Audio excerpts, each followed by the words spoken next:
Today is the launch day of Planet Coaster 2, and so I thought I'd better get the gears in motion and actually design my park ready to hit the ground running. Now, unlike my previous attempts, this park has been fully planned from the ground up, so no making it up as I go along and no leaving projects abandoned halfway through.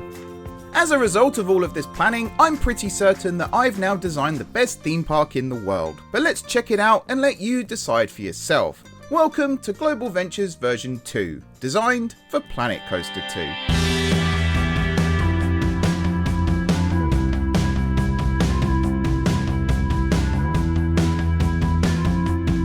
Hey everyone, it's M4J here, and welcome to a brand new series. Welcome to Global Ventures version 2, or V2 for short. This is the second iteration of Global Ventures on Planet Coaster, but technically it's the third iteration in total.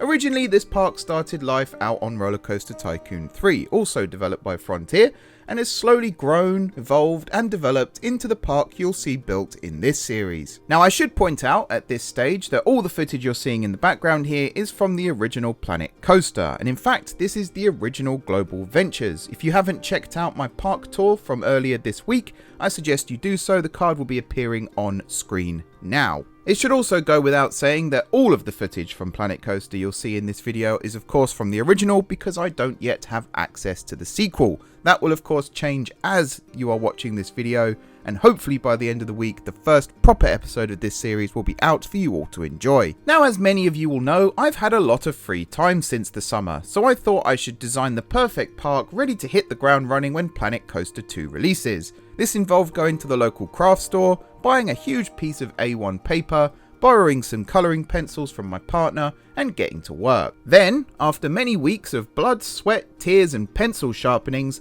I managed to come up with this. Now, admittedly, this isn't the easiest thing to see. I was originally going to stick this on the wall and use something like a laser pointer to point things out that I was talking about, but instead, I decided to bring things into the 21st century, scan this entire map, and upload it onto Photoshop. And from that, I made this. Now, this is going to be the concept map that I'm going to build the entire park from. Obviously, some things may change as time progresses, particularly when I get my hands on the game, find out what is and isn't actually possible. There may be certain aspects of the build that have to change. There's also been some news come out this week about potential for load and unload stations and things like that may require me to revisit some designs, do a little tweak here and there just to make the rides work that little bit better. Now, before I break down this map into all of its areas and go through each ride individually, let me first explain what the colour scheme is. Starting off with the light blue. Anywhere that's light blue is either a lake, a river or a swimming pool. Now, the swimming pools are only in the bottom left corner, so we'll ignore those for now. Everything else is a river, waterway, lake, reservoir, whatever you want to call it. The dark blue, that's the river rapids. There's also a lazy river down in the water park, but again, we'll cover that shortly. Next up, we have the land height. Now, the light green nearest the water, that's the lowest land level. That's basically lakeside or a promenade, boulevard, whatever you want to call it. The next green, the slightly darker one, that's a little bit higher up. I'm not certain exactly yet on height differences, but basically there will be some sort of stairs or ramp required to take people from the lowest level to the medium level. The darkest green, now that's the highest level.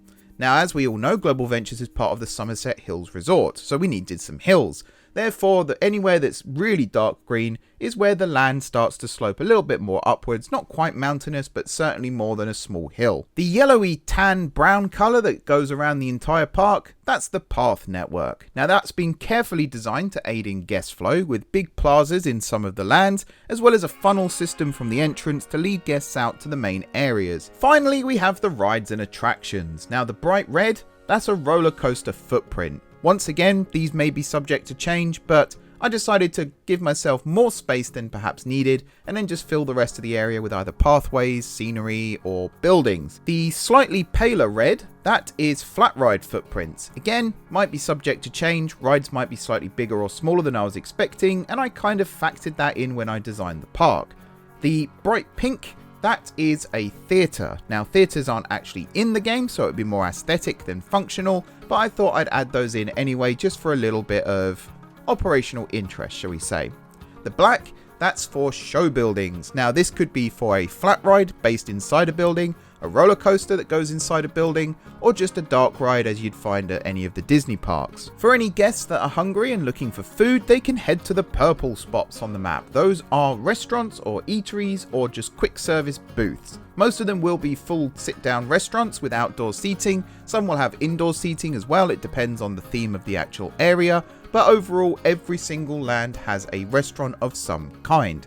Then we've got Orange. These are the gift shops. They're not necessarily located that evenly around the park. Chances are most of the major rides will have some kind of gift shop attached where guests can buy souvenirs, photos, whatever after they've ridden the ride.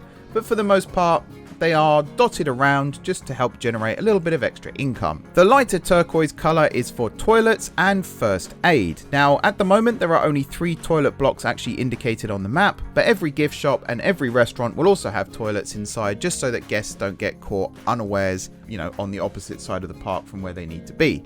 There will also be staff facilities located in these blocks, but staff buildings will also be situated inside major ride maintenance buildings or gift shops or restaurants or any building that they can sort of fit in and get away with being disguised. Finally, we have the transport. Now, this is going to be in its own section later on in the video, so I won't dwell on it too much, but basically yellow is railway stations, teal is boat docks, and the lilac colour is a gondola station. You can also see the 2 dotted lines. The longer dotted line is the railway itself, and the shorter dotted line is the gondola route. So that's the map decrypted. Before we get into each area, let me just quickly tell you an overview of what this park is. So as the name suggests, it is a tour of the world. In total, there are 12 areas, 11 of which are heavily themed. Each one represents a certain part of the world, be it a specific country, sometimes a region, or sometimes sort of a mythological concept of what that area would have been like back in history. I won't go into any examples right now because we'll come to those in just a second, but each ride will fit that theme. There'll be no generica, there'll be no, we'll plop down a flat ride here and somehow make it look like it belongs in a Viking world. No, everything has been planned out, made sure that it all fits the concept. Every area has its own backstory. If it's set in a town, for example, the town has a name and it has its own history and its own reason for being. Hopefully that covers everything here. As I said, if it applies to a specific area, we'll cover that once we actually reach it. So we're going to start at the entrance at the bottom of the map and work clockwise around the park. So if you're ready, I'm certainly ready. Let's begin our global venture.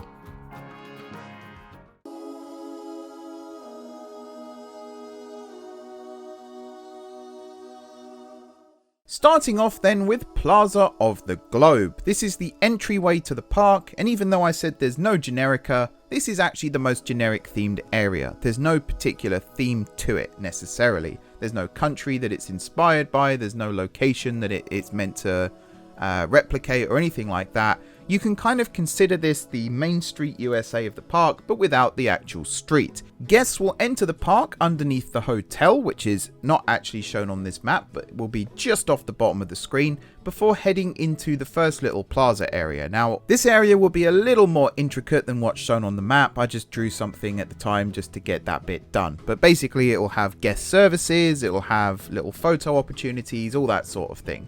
From there, guests will then head underneath the railway, and this is where the park actually begins. So first of all, on the left hand side, you will have the Emporium gift shop. This is the main souvenir shop for the entire park. Anything that's sold anywhere else in the park will also be available here. On the right hand side, you've got the Foods of the World food court. This is one of 2 main food courts in the entire park. Basically, any food that's served in the park of any theme will also be available here. So if you don't want to go all the way over to the back of the park for a certain cuisine, you can come back to the front instead and pick up the same food.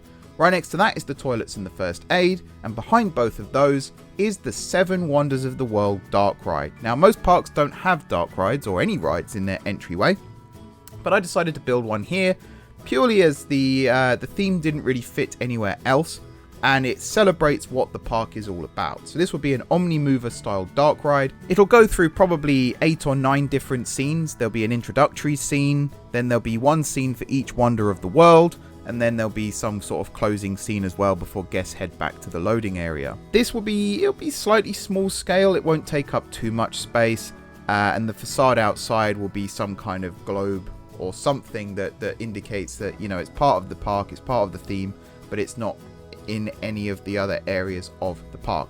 You'll also notice that the pathway gradually slopes downwards towards the lake. So the railway will be the highest point of the area, and from there there'll be a gradual ramp all the way down. Again, if anyone's been to Disneyland Paris, as you walk down the slope towards the Disneyland Hotel, it will be that sort of aesthetic. The little green areas in the middle of the pathway, those are gardens. There'll be flowers, trees, fountains, all that kind of thing to make it look really pretty. And at the bottom, there is a boat dock. Now, like I said, we've got a transport section coming up towards the end of this video, so I won't dwell on that too much. So let's move on to the next area, round the clock.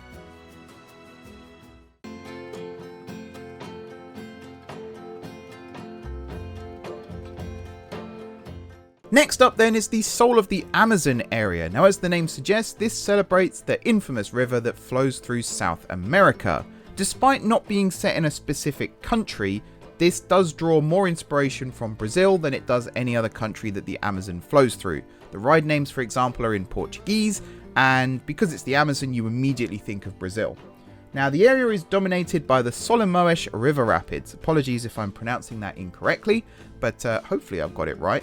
Being a Newcastle fan with a couple of Brazilians playing, you'd think my pronunciation of Brazilian names would be pretty good, but no, it's not. The River Rapids then is named after the Solimões River, which is actually the name of the Amazon at the upper reaches of Brazil, according to Google, where it meets the border with Peru. So basically, it's the Amazon. The Rapids is one of the icons of the park. It'll be one of the biggest rides. It'll hopefully be one of the most popular rides. And it's also going to be one of the largest rides. The ride actually starts in the lower left corner. I should have put stations on this map. I forgot. But from the lower left corner, it flows upwards towards the big bowl where the lake is at the top. That's all a gradual decline. It goes gradually downhill with a few little rapid sections along the way. And then when it circles that lake, it then hits a lift hill, which takes it to its highest point, where it goes down a really big drop into a splash zone that then takes it out over the main river of the park. From there, it then just meanders back round to the other little lake at the bottom, which is the location of the second bigger lift hill that takes it back up to the station level. Now, I say it'll be a gentle meander. Anyone who knows me and knows what I like to do with river rapids, it's not a gentle meander. There'll be lots of opportunities for guests to get wet. There'll be lots of turbulent water. The only calm sections really will be where it crosses over another body of water, but even then I might throw in a surprise or two. Besides the river rapids, there is also the Floresta Amazonica restaurant, which is the big purple thing in the middle. One of the largest restaurants in the park, actually, according to the map here. The whole plaza will basically be outdoor seating for that restaurant, and then there'll be a big building in the middle that will play vibrant music, keep the guests upbeat as they walk around the first area of the park, as well as drawing them in towards the rapids. There's also going to be a gift shop located at the rapids exit, and there's also a big theatre. Now, theatres, as far as I'm aware, will not be practical in Planet Coaster 2, so this may end up being converted into a dark ride, or it might just be an indoor seating area for guests to relax, get out of the rain, and just sit and enjoy the ambiance before heading off for their next ride. This is one of the larger areas of the park, but it's very, very, very, very minimally populated by rides. That may change in the future. There is room for more attractions. Plaza itself could be eaten into a little bit for a flat ride. There's also a couple of areas on the right hand side where the River Rapids flows nearby that a flat ride could fit. Or it might just be used for facades to help sell the illusion that you're in the Amazon. You'll also notice two separate pathways that cross underneath the rapids on the left hand side and head out to another area. Now, that is the park access to the water park, but I'm not going to dwell on that too much right now. We'll cover the water park later on in the video, so I'll talk about it more then. For now though, that's the Soul of the Amazon area of the park. Let's hop on the plane and see where we're off to next.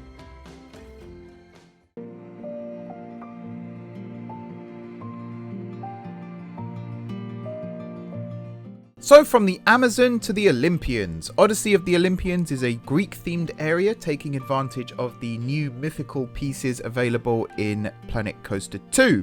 There will be two roller coasters in this area, one of which is the Atlantis Aquatica, which is the red square on top of the water there. That's going to be, I say a square, it's a rectangle. That's going to be a Mack Super Splash, I think it is, the one with the turntables.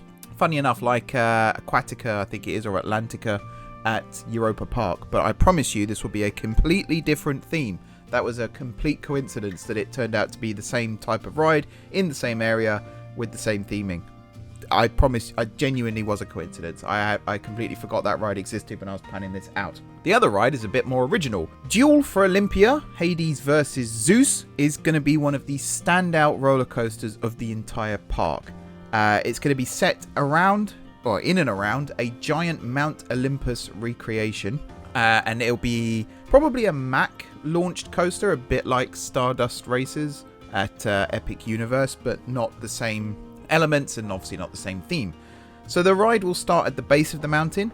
It will then launch out the top of the mountain. So you can imagine in a film, if they're fighting one another, they get shoved out the top of the mountain, and then they'll work their way down the mountain, dueling each other with inversions, maybe extra launch sections, all that sort of stuff. The mountain will look like a volcano, but I don't believe Mount Olympus has ever been considered a volcano. So it will just be a mountain, but it will act like a volcano, and it'll be a big theming element.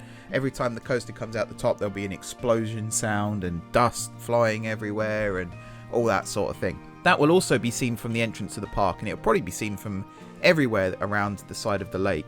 So it's going to be a huge standout feature for the entire, not just that area of the park, but the park as a whole. Along with that, there is also going to be an amphitheatre alongside the lake. It will be a major theming element to fit in with the mythical Greek, ancient Greek Olympian theme. It won't have a functional show, as we've said before, theatres aren't in the game. It could be used as a picnic point or a vista point. I might put little staircases going up it with little pathways and have like benches there so that people can eat food. There is a restaurant on site as well, named Bradino, I think it is. I can't remember off the top of my head. And we've also got a maze, which is the flat ride there. But again, that might get changed into something else. It might just end up being a literal maze pathway system with something in the middle to entice guests to actually use it. It's a themed walkway, is what I've got listed here. And then it'll mainly be decorative, but there could be a flat ride added there in the future. We'll see. This is definitely one of the highlight areas of the park, as I've said. The fact that it draws the eye as soon as you walk in. The huge mountain. It won't be like colossally big, but it will be big enough, 100 foot in the air, that you'll be able to see it from around the way. And then there'll be tree-lined stuff and the coaster going around it. It should look really, really good. Hopefully. We'll see. But yeah, that's Odyssey of the Olympians. Where are we off to now?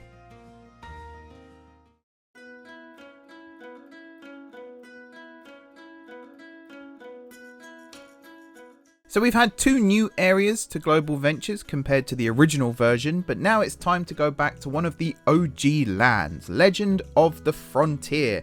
This is originally the Wild West themed section of the park, and it may still take some elements of that, but I want to try and embed it a little bit more in kind of a temperate climate this time around, so that we can have more trees, we can have more rock work, we can have more of a town feeling to it. Obviously, it's based on the gold rush in California in the 1840s, I believe it was. And there'll be more of a gold mining community feel to the land. So before, that kind of got retrofitted in afterwards. We had a mine train coaster. We had a launched coaster with a lift hill as well. And then we kind of retrofitted the story to it afterwards. This time, we're going from the story first to the actual rides. So as I've got on my my notes here, we're going for more of a gold mining community with house facades, functional buildings, and a town square. So the town square will be the main hub of the community. You'll have the bank, the clock tower, the saloon, the bar, the jailhouse. Everything will all be, or the sheriff's office, I should say. More on the jailhouse in a second.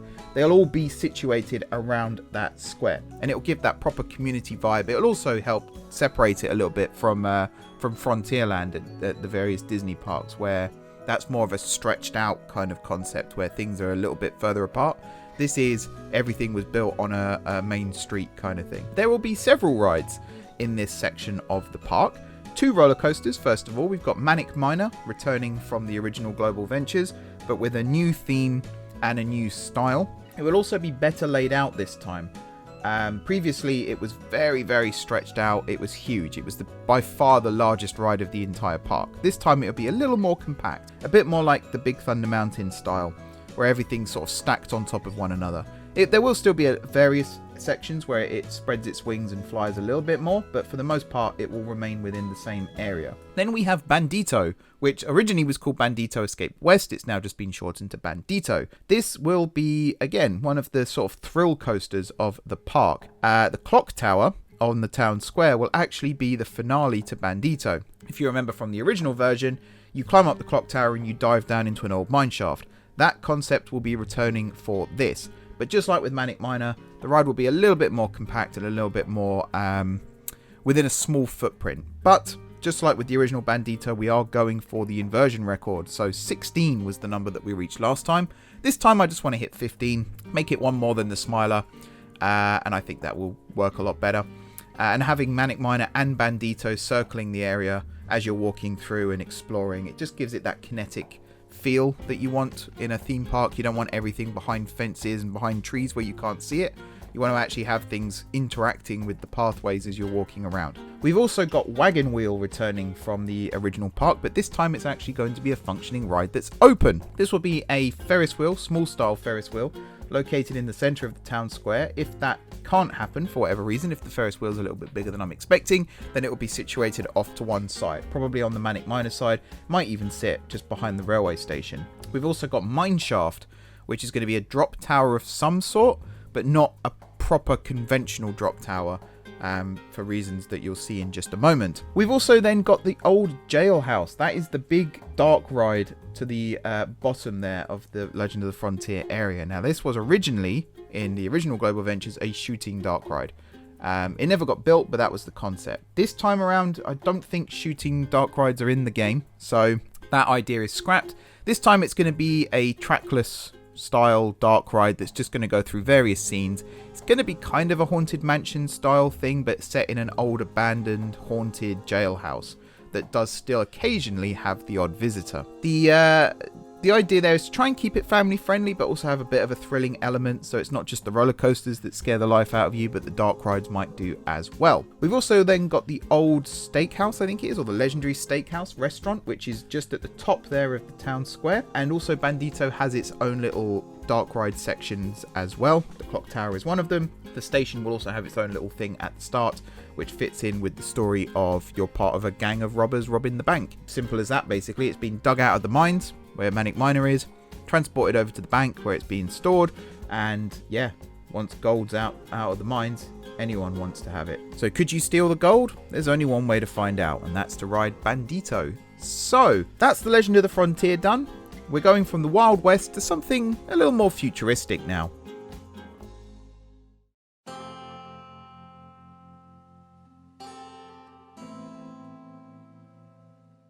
From the legends of old to the city of the future, this will be the Japanese themed area of the park. It's not quite going to be cyberpunk, but it's going to be very futuristic. Lots of neon lights, lots of sort of dark buildings with bright coloured signs and things like that.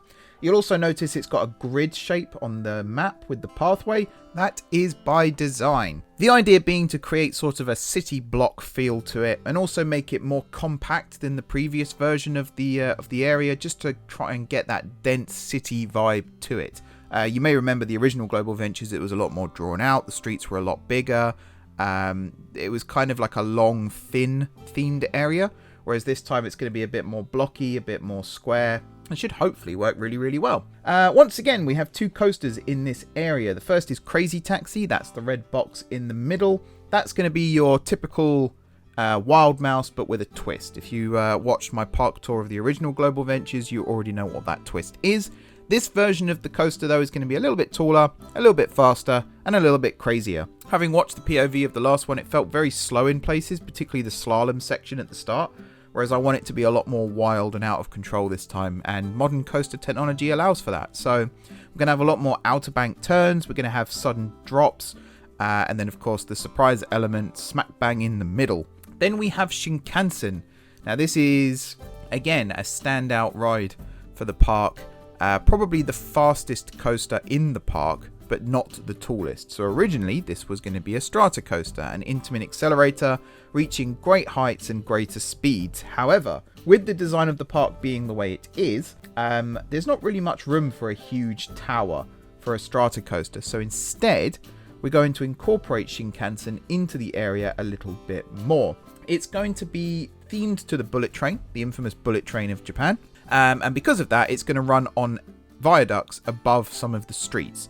So it will launch from the station, it will reach whatever speed, 100 and something miles an hour is the plan, and then it will stay relatively low to the ground. There will be some drops and some climbs, but for the most part it will stay pretty much close to the ground, maybe sort of 20 foot off the ground, and it will run on fake concrete viaducts above the streets. Even if there are up and down sections, the viaduct will basically follow the shape of the track, and it will encircle the entire area and again just add to the vibe of the area as a whole. Having these fast moving vehicles overhead, there'll be a roar every time a train goes past, and it'll just give off that we're living in a city kind of atmosphere. Outside of the coasters, there are 2 dark rides. We have Tech Tours returning, but again, it won't be a robo coaster this time. It will be more of a conventional dark ride with various show scenes. Try and keep it simple, make it easier to build. And then we have Tower 4, which is the drop tower in the park, which is why Mineshaft is going to be less of a drop tower, more of a maybe just a little drop underground kind of thing. So Tower 4 is going to take on the same theme as the original version. This time though, it will be located just across the pathway from the main central lake of the park, and because of that, it will actually sit directly opposite the entrance, and it will be the main landmark that you'll see when you first walk into the park. You'll have Olympus on the left, and you'll have Tower 4 straight ahead. Again, bringing the lake up to the edge of the area here, it kind of just adds to that idea of it's part of a city. Pretty much all major cities in the world are built beside some sort of water, so it just again creates that feeling that I'm going for. We've also got the restaurant, which is the Food Expo, which, just like the food court at the front of the park, it's going to be more of a celebration of food from around the world, but there will be a heavy Japanese theme. So there'll be I think there's sushi in the game this time around, so there'll be a sushi restaurant, and it will encompass more of a Japanese cuisine. Tokyo, by the way, is the city with the most Michelin stars in the world, so we're going to celebrate that with the food on offer in this section of the park. We've also got Gambate Nei returning. Whether or not it's a giant discus this time remains to be seen. There are some new flat rides in Planet Coaster 2 that I think might actually work better for the theme of the ride. Gambate Nei apparently, when I did my research, means good luck in Japanese. The idea being that you'll need it because of how intense the ride is. So we're definitely going to explore that. It might be a case of it's no longer a discus, it'll be something else. Other than that, that's pretty much it. We have got the gondola station. There's also a gift shop and a big toilet block as well. And there will be fake facades dotted around the place to give off the illusion of there being more buildings. There may be other rides added in the future. Some might go inside those buildings and they'll be turned into show buildings. But if they remain facades, then again, it just gives off that illusion of a big city. So this is quite dense, quite intense, quite bustly. But from here, we're going somewhere a little more peaceful.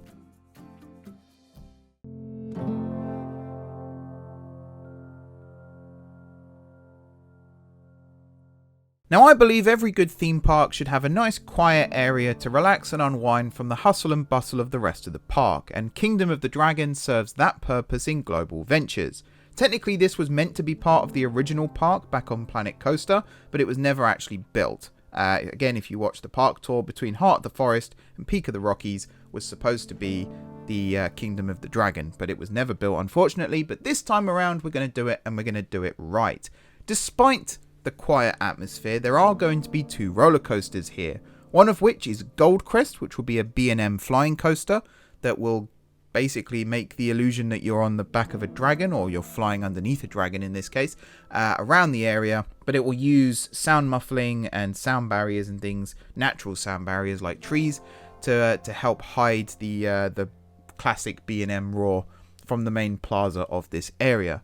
The other ride in this area, Curse of Nian, is supposed to be a suspended coaster, an arrow suspended coaster with maybe a Vekoma upgrade, but there's a possibility that may get switched out for another coaster. And I've got Dive Machine here, but again, they're not exactly known for being quiet. so we might have to use some soundproofing there as well. The big coasters are designed to draw guests towards the back of the park. However, there will be lots of elevation changes here, and one of the elevation changes will be right up to one of the highest path points of the entire park, and that's where a big pagoda will be situated with a restaurant inside it, and that will be the quiet zone. So guests can go there, chill out, enjoy the food, not have to worry too much about, big crowds and hustle and bustle and loud roaring coasters. And the actual coasters themselves will be situated downhill. Maybe the dive coaster will go off the top of the hill down to a lower level, but for the most part the coasters themselves will be kept away from that quiet area. Just again, if you got the need for a little bit of peace and quiet, you can go to that area and just sit and chill and relax. The pagoda is also going to act as a large weenie for the park. I know it's right next to Tower 4 in that sense, but it will help guide guests towards that area. And the reason that Shinkansen couldn't have a huge strata tower is because if you've got this large quiet zone that you want guests to be able to relax in, the last thing you want is a huge towering structure roaring just next to them. So that's why Shinkansen will be kept quite close to the ground. Again, it will keep the noise away from that nice quiet area. So we've got the Kingdom of the Dragon, keeping guests relaxed. Right next door to it, we're keeping the forest theme, but we're going for something a little more intense.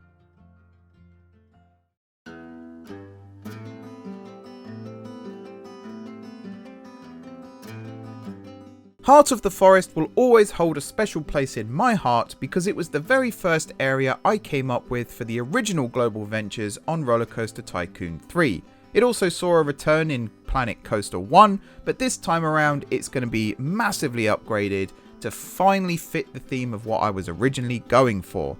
Heart of the Forest is a country village set in the UK, somewhere in the Midlands of England, I would say. There's going to be a country pub, there's going to be shops, and there's going to be other facilities all located in one large building with different facades around the outside to sell the illusion of a country village high street. This will form the main centre of the area, but there will be other smaller areas dotted around it with other rides located within them. There will be 2 coasters in the Heart of the Forest. Forest Falls will be either a Mack or Intamin water coaster with coaster sections and small flumes. There will also be a large finale drop into the Heart of the Forest lake, which again will be one of the standout features of the park.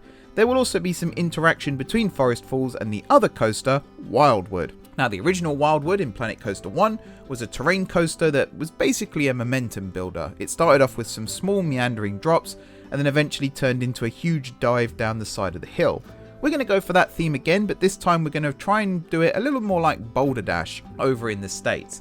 So it will start off with a couple of big drops to build up some speed, but it will always stay close to the ground. It will circle the outside of the lake, and it will feature an out and back layout. The idea of Wildwood, as the name suggests, is to try and create an out of control feeling. Obviously, as it's a modern wooden coaster, there will always be control and safety, but that's not what we're trying to get across here.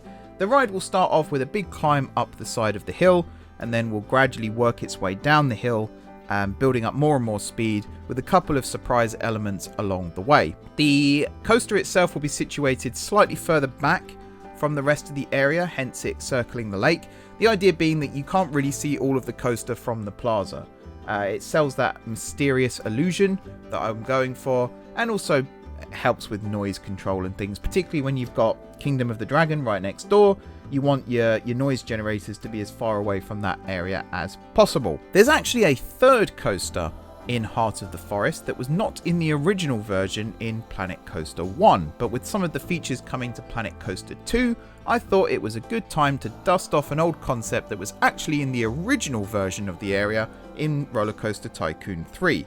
Wrath will have a surprise element situated in a show building. Sounds very similar to 13 at Alton Towers. I promise you it won't be. The ride itself will be situated in the grounds of an old sawmill located just outside the village, surrounded by trees. Kind of got that old, abandoned, rusty kind of vibe to it, but obviously the building will serve as a facade for something going on inside. It will be a family coaster predominantly, but the surprise element may make it a little more thrilling for the youngsters. The coaster itself, it will be mainly compact. I've given quite a large area for it, but I think most of that will be for like meandering track rather than dense track. It'll probably be one of the longer experiences in the park, but overall it will have quite a short track length. There are also 2 flat rides in the area. There is the old carousel and there's Tree Swinger. The old carousel will be situated in the village centre, and as the name suggests, it's an old carousel. Tree Swinger will be some kind of circular swing ride. I think they're called wave swingers or something like that, and that will be situated next to the old sawmill in and amongst the forest. We've got the Robin Hood pub, as I've already said. We've got a gift shop, we've got a toilet block, and we've got a couple of rivers flowing through the area as well, just to sell that old English country vibe. But that's the heart of the forest. Now we're heading up into the mountains.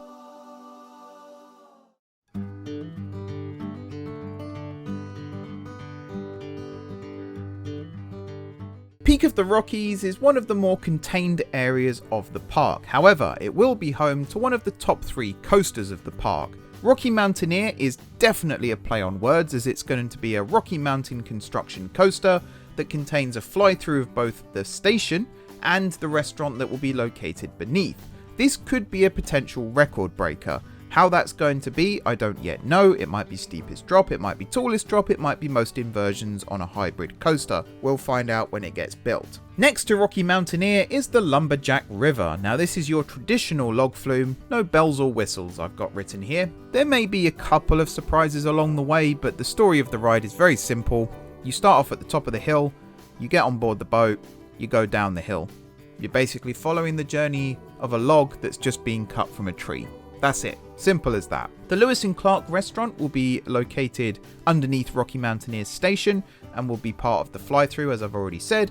There is potential to add future rides here, mainly flat rides, probably no more coasters, but for the most part, Peak of the Rockies is pretty simple, pretty small, and pretty straightforward.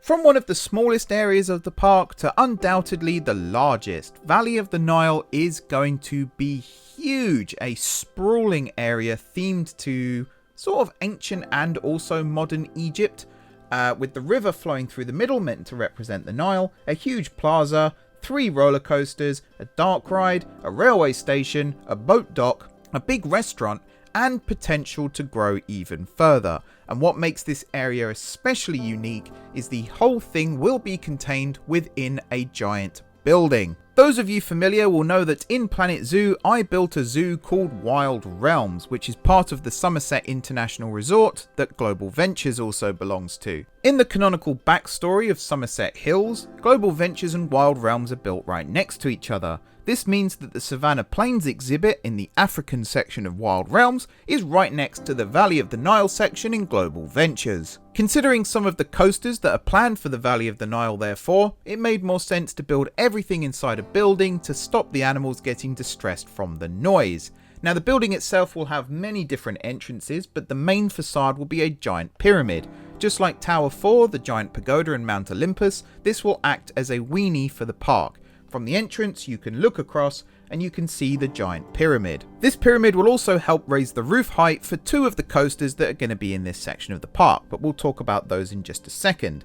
There will also be a giant sphinx located beside the lake for one of the other entrances, and then the other entrances dotted around will be themed to Egyptian temples. The main pathway in the Valley of the Nile will be located on an upper level despite being at ground level compared to the rest of the park. All the coasters and taller rides therefore will be sunk into the ground to lower the overall roof level requirements. This does make things a little trickier with the river running through the middle of things, but hopefully I've come up with an idea that makes that work, basically. Overall then, there will be 3 coasters located in the Valley of the Nile. Antony and Cleopatra will be a set of dueling B&M coasters. One will be a flawless coaster, the other will be an inverted coaster. They will both be located off to one side of the main plaza in Valley of the Nile, but just like dueling dragons at Islands of Adventure, they will be designed with sightlines so that you can see the main interaction between the 2 coasters. Unlike the Antony and Cleopatra in the first version of Global Ventures, I'm actually going to try and make these ones dual. That means there'll be many near-miss elements, including inversions, airtime hills, and any other points where the tracks cross one another. The third coaster in this area is Scarab, which is a smaller scale spinning coaster set off to one side of the plaza, but will also cross over the plaza, much like the Winger coasters at Phantasialand. Off to the other side of the plaza is the Pharaoh's Tomb. Now this could be a big budget thrill ride or just a conventional dark ride. I haven't decided yet, but my feeling is to go towards something like a giant top spin like the old Tomb Raider ride at King's Island. The Sphinx restaurant completes the plaza. There may also be potential for a flat ride somewhere within the plaza itself, but I think otherwise it'll be a bit too crowded if I start adding more things in there. So for the most part, it'll just be the 3 coasters, the giant dark ride, and the restaurant. So that's the largest and arguably most ambitious area of the park. Now we're going to go to something with a slightly smaller budget.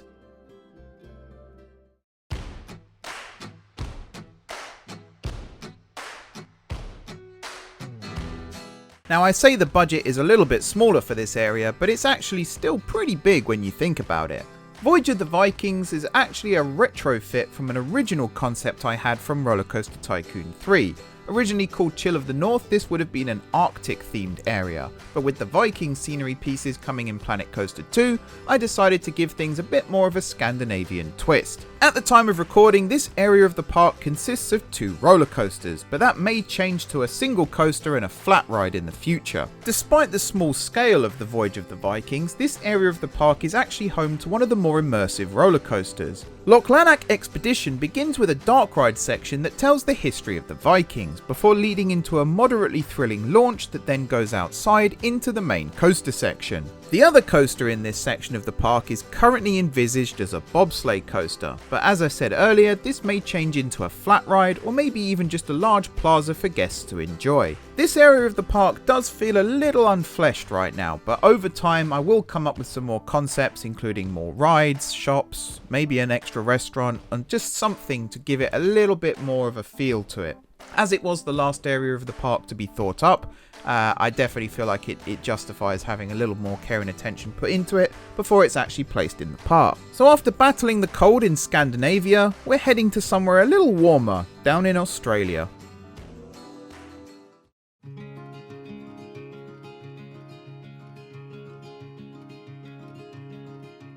Spirit of the Outback is another area that dates all the way back to Rollercoaster Tycoon 3, however it never actually made it into Planet Coaster. I therefore decided to dust it off and bring it into Global Ventures version 2. However, the budget was mainly spent on the rest of the park, so even though this was brought in to fill the last slot, it has got some cheaper rides, smaller rides, and overall has a bit more of a cheaper feel. Spirit of the Outback features 1 roller coaster, 1 flat ride, and 1 dark ride. Gooing Boomerang is your traditional Vekoma boomerang, with the updated trains so that people don't walk off with neck and back injuries. The Currawong Observation Tower gives guests a view of the entire park, helping them plan out their day from when they first walk in the park gates. Finally, we have Journey to Uluru, a dark ride taking guests to the famous giant rock right in the middle of the Outback. This ride will have a similar feel to the 7 Wonders of the World right next door, and will probably share a similar ride system too. As I said, the budget in this area is significantly lower, but you can be assured that this will be one of the first areas to get the major investment once the park is open. So we've covered all but one of the lands in Global Ventures. It's time to hop on a boat and head to the islands.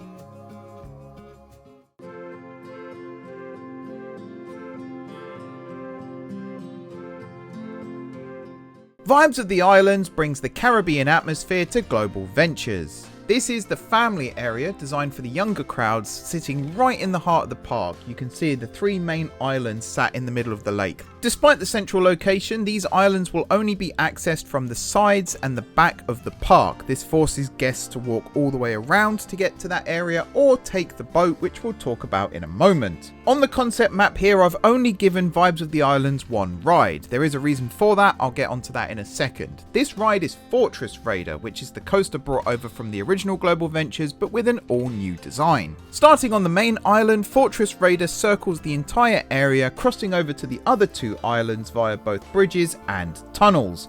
There is a fly-through of the restaurant that's situated on the smaller island, and the dark ride section remains in the Fortress building on the other island. Fortress Raider will likely be something built by Zera or Zamperla or some kind of family-friendly coaster like that. The actual ride vehicles will be fairly generic, with the majority of the theming placed on or around the actual ride structure itself. This will be the dominating ride of the area, however there will be lots of other family-friendly flat rides situated on all 3 islands to add to the ride count. Shipwreck, the swinging ship, will also be located here, even though it's not quite the most family-friendly ride. Honestly, I think this was my favourite area to design on this whole map. Just getting to play around with the different islands, the whole path structure, deciding where the fortress building would go, and then even the layout of the coaster is pretty much all set and ready to go, which I'm very much looking forward to getting stuck into once the game releases. So that's the final area of Global Ventures, but there is one key aspect of the park design that I've not yet covered.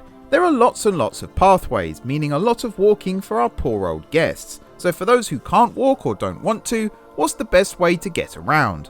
Transport rides.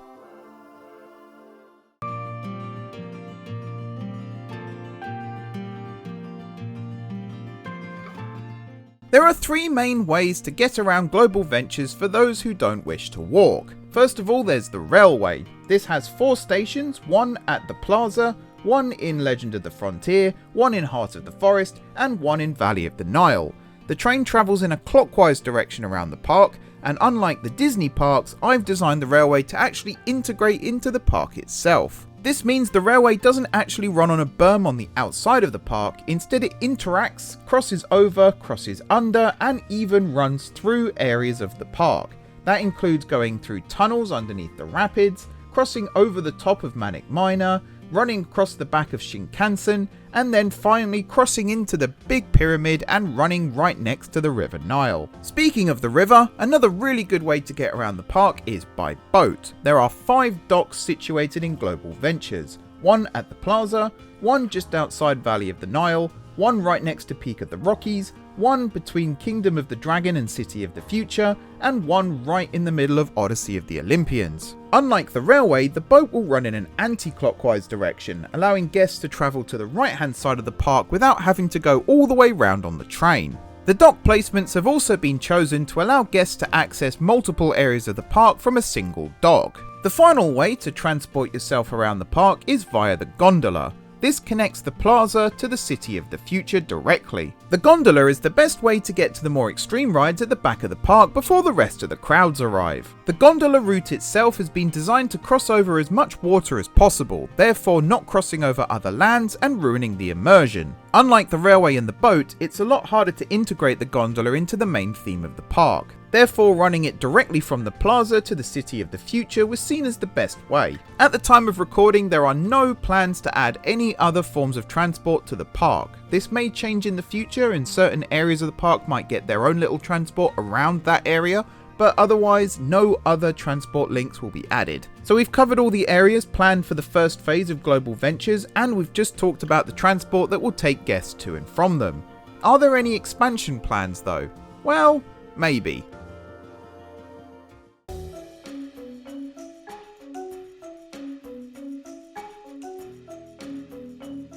Depending on DLC released for Planet Coaster 2 throughout its life cycle, there may be plans for expansions to Global Ventures. There is the potential for additional lands behind City of the Future, Kingdom of the Dragon, and Heart of the Forest, although quite how much space there will be yet is determined by the park itself.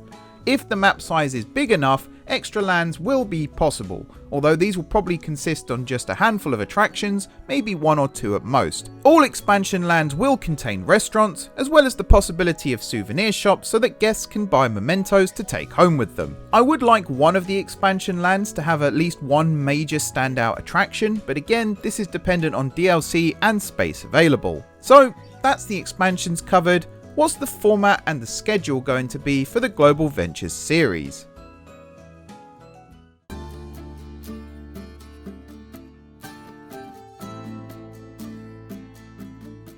The Global Ventures series will take on the same format as most of the series currently on my channel. There'll be little to no time lapses, with most of the building done off camera with progress updates shown in between. Building sessions may also take place between episodes, with the progress made shown at the start of the following episode. The plan is to start with the park entrance and, just like today, work in a clockwise direction around the main lake. I also want to ideally finish each area of the park before moving on to the next, although again, this depends on the ride list at launch. Basically, I'm tired of leaving projects unfinished, so by doing this, I'm forcing myself to actually finish the first thing before moving on to the next. There is the possibility of maybe doing laps of the park, so in other words, do one clockwise loop, finish off that, then start a second clockwise loop to maybe add additional theming, extra rides, or just improve what's already there. At the moment, I have no fixed time frame or schedule for episodes. The plan is just to release them as and when they're ready, so as not to rush things and end up making a bad product. I would like to try and get the first episode out this week, but if it is delayed till next week, there'll be a very good reason for it. This episode will consist of construction of the park entrance, hotel, and the Plaza of the Globe construction. Once this first episode is complete and published, I will try and block record a bunch of episodes afterwards in order to build up a backlog. This doesn't just apply to Global Ventures though. I'm already planning a second Planet Coaster 2 series that ties into Global Ventures. You may have seen that water park in the bottom left corner of the map right at the start of this video. Well, I've got plans for that too, so let's go over them right now.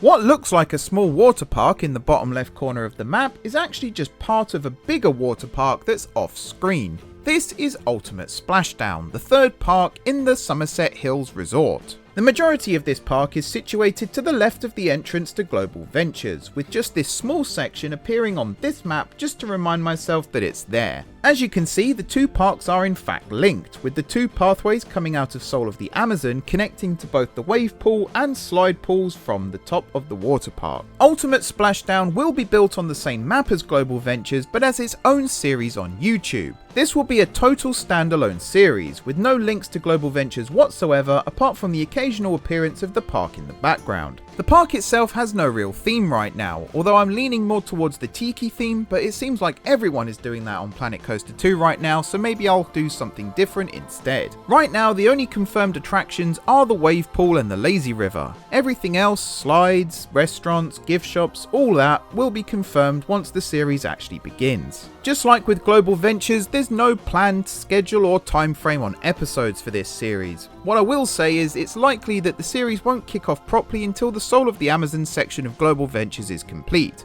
Therefore, I can link the two parks together without having to worry about how to do that in future. So I'll be building not one but two parks in Planet Coaster 2. That sounds like quite a lot of work, I hear you say. Yes it is. But there might be an opportunity for you all to help.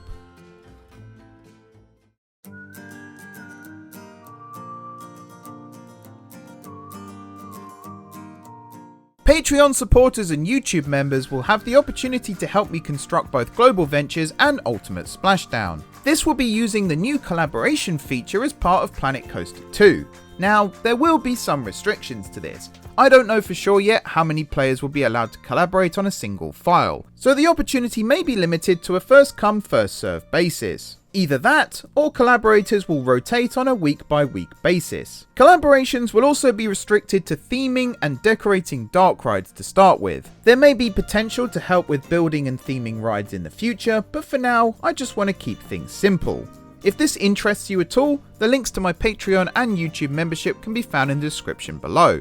Check them out and let me know if you're interested in joining. For now though, that's it. Global Ventures and Ultimate Splashdown are now out of the bag. You know my plans, you've seen my map, all that's left to do is build the park. Thank you very much everybody for watching. If you've enjoyed this video and you're looking forward to the series, then be sure to hit the like button to let me know. You can also subscribe to the channel and click the bell notification so you never miss an episode when it goes live. Feel free as well to drop some comments down below offering feedback on what you've seen today and if you have any other ideas for how to develop the park. Once again, thank you very much for watching, enjoy the rest of your evening, and until next time, I will see you soon.